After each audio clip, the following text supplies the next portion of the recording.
Hi hello ವೀಕ್ಷಕರೇ, welcome to simple Bhagya kitchen.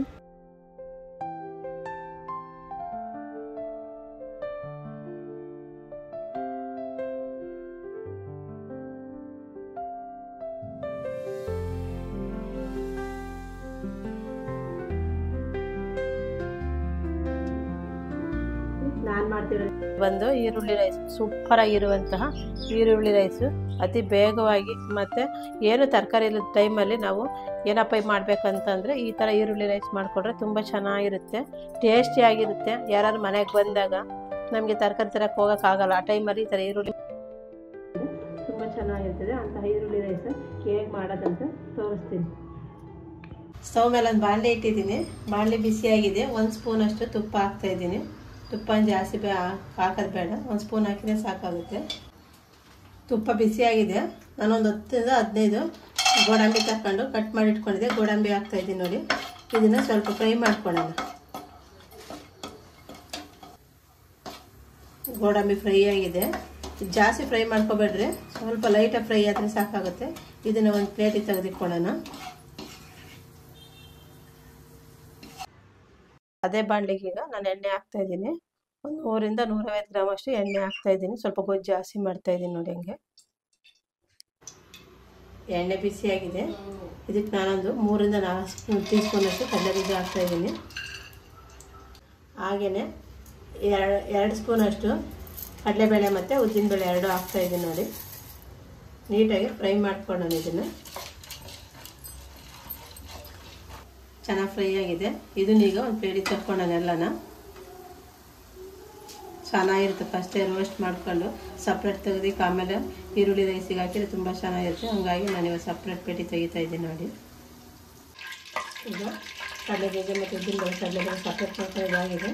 ನಾನು 1 kg ಅಷ್ಟು ಈರುಳ್ಳಿ ತಗೊಂಡು ಸಣ್ಣದಾಗಿ ಹಚ್ಚಿಟ್ಕೊಂಡಿದ್ದೆ. ಆ ಈರುಳ್ಳಿ ಹಾಕ್ತಾಯಿದ್ದೀನಿ ನಾನು. ನಿಮ್ಗೆ ಎಷ್ಟು ಬೇಕು ಅಷ್ಟು ನೋಡ್ಕೊಂಡು ಈರುಳ್ಳಿ ಹಾಕೊಳ್ಳಿ. ಇವತ್ತು ನಾನು ಗೊಜ್ಜು ಜಾಸ್ತಿ ಮಾಡೋದ್ರಿಂದ ಸ್ವಲ್ಪ ಜಾಸ್ತಿನೇ ಈರುಳ್ಳಿ ಹಾಕ್ತಾಯಿದ್ದೀನಿ. ನೀವು ಕಮ್ಮಿ ಮಾಡೋದ್ರಿಂದ ಕಮ್ಮಿ ಹಾಕ್ಕೊಳ್ಳಿ ನೋಡಿ. ಈರುಳ್ಳಿ ಚೆನ್ನಾಗಿ ಫ್ರೈ ಆಗಲಿ. ಈರುಳ್ಳಿ ರೈಸಾಗಿ ಈರುಳ್ಳಿನೇ ಜಾಸ್ತಿ ಇರಬೇಕು, ಹಂಗಾಗಿ ನಾನು ಇವತ್ತು ಜಾಸ್ತಿ ಈರುಳ್ಳಿ ಹಾಕಿದ್ದೀನಿ. ಈರುಳ್ಳಿ ಚೆನ್ನಾಗಿ ಫ್ರೈ ಆಗಲಿ.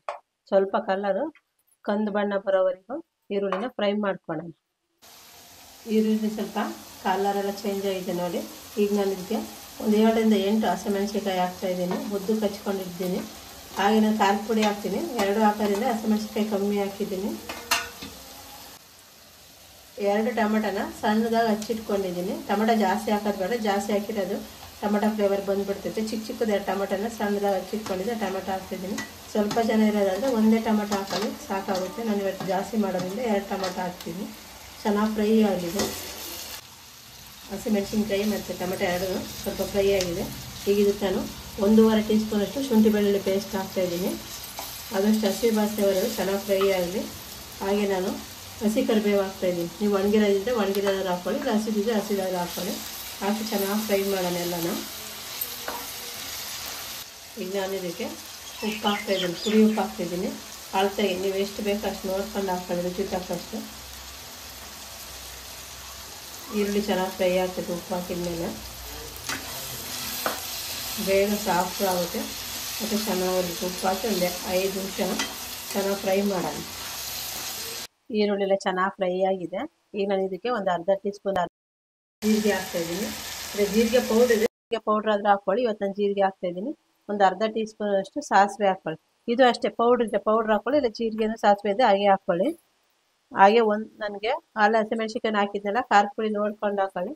ಇವತ್ತು ನಾನು 2 ಟೀ ಸ್ಪೂನ್ ಅಷ್ಟು ಖಾರದ ಪುಡಿ ಹಾಕ್ತಾಯಿದ್ದೀನಿ, ಹಚ್ಚ ಖಾರದ ಪುಡಿ. ಹಾಗೆ 1 ಟೀ ಸ್ಪೂನ್ ಅಷ್ಟು ಧನಿಯಾ ಪುಡಿ ಹಾಕ್ತಾಯಿದ್ದೀನಿ. ಒಂದು ಅರ್ಧ ಟೀ ಸ್ಪೂನ್ ಅಷ್ಟು ಗರಂ ಮಸಾಲ ಹಾಕ್ತಾಯಿದ್ದೀನಿ. ಒಂದು ಅರ್ಧ ಟೀ ಸ್ಪೂನ್ ಅಷ್ಟು ಬ್ಲಾಕ್ ಪೆಪ್ಪರ್ ಪೌಡ್ರ್ ಅಂದರೆ ಮೆಣಸಿನ ಪೌಡ್ರ್. ಮೆಣಸಿದ್ರೆ ನಿಮ್ಗೆ ಕುಟ್ಟಿ ಮೆಣಸಿನ ಪುಡಿ ಆದರೂ ಮಾಡ್ಕೊಂಡು ಅದನ್ನೇ ಹಾಕ್ಕೊಳ್ಳಿ. ನನಗೆ ಪೌಡ್ರ್ ಇತ್ತು, ಪೌಡ್ರೇ ಹಾಕ್ತಾಯಿದ್ದೀನಿ. ಹಾಗೆ ಸ್ವಲ್ಪ ಅರಿಶಿನ ಪುಡಿ ಹಾಕಿ ಚೆನ್ನಾಗಿ ಎಣ್ಣೆಗೆ ಫ್ರೈ ಮಾಡೋಣ. ಈಗ ಚೆನ್ನಾಗಿ ಎಣ್ಣೆ ಫ್ರೈ ಆಗಿದೆ. ಒಂದು 3 ರಿಂದ 4 ಟೀ ಸ್ಪೂನ್ ಅಷ್ಟು ಇದೆ, ಅಷ್ಟು ಮಾತ್ರ ಹಾಕಬೇಕು. ಯಾಕಂದರೆ ಧನಿಯಾ ಪುಡಿ ಖಾರ ಪುಡಿ ಎಲ್ಲ ಹಾಕಿದ್ದೀವಲ್ಲ, ತಳ ಹಿಡಿದು ಬಿಡುತ್ತೆ ಅಂತ. ಹಾಕಿ ನೀಟಾಗಿ ಮಿಕ್ಸ್ ಮಾಡೋಣ.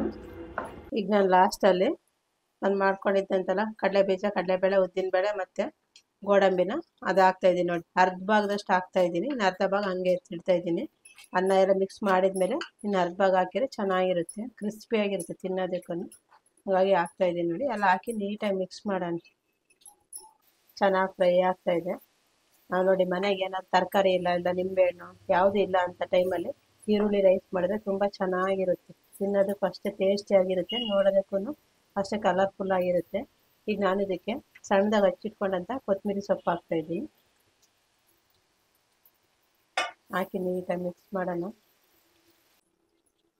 ಈಗ ಈರುಳ್ಳಿ ಗೊಜ್ಜು ರೆಡಿಯಾಗಿದೆ. ಈಗ ರೈಸ್ಗೆ ನಾನು ಮಿಕ್ಸ್ ಮಾಡ್ತೀನಿ. ಈರುಳ್ಳಿ ರೈಸು ರೆಡಿ. ರೈಸ್ ಇವತ್ತು ನಾನು ಬೇರೆ ಪಾತ್ರೆಗೆ ಹಾಕಿ ಮಿಕ್ಸ್ ಮಾಡ್ತಾಯಿದ್ದೀನಿ. ಅದೇ ಬಾಣಲಿ ಅದೇ ಚಿಕ್ಕದಾಗೋದು. ಗೊಜ್ಜು ಸ್ವಲ್ಪ ಜಾಸ್ತಿನೇ ಮಾಡಿದ್ದೆ, ರೈಸು ಸ್ವಲ್ಪ ಜಾಸ್ತಿ ಮಾಡಿದ್ದೆ, ಹಂಗಾಗಿ ಬೇರೆ ಪಾತ್ರೆಗೆ ಹಾಕಿ ಮಿಕ್ಸ್ ಮಾಡ್ತಾಯಿದ್ದೀನಿ.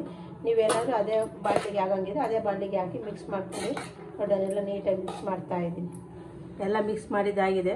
ಈಗ ನಾನು ಉಳಿದಿರುವಂಥ ಕಡಲೆಬೀಜ, ಕಡಲೆಬೇಳೆ, ಉದ್ದಿನಬೇಳೆ, ಗೋಡಂಬಿ ಏನಿತ್ತು ಅದನ್ನು ಹಾಕ್ತಾಯಿದ್ದೀನಿ ನೋಡಿ ಮೇಲ್ಗಡೆ. ತುಂಬ ಚೆನ್ನಾಗಿರ್ತಿತ್ತು ಮೇಲ್ಗಡೆ ಆಗಿರೋ ಕ್ರಿಸ್ಪಿಯಾಗಿರುತ್ತೆ.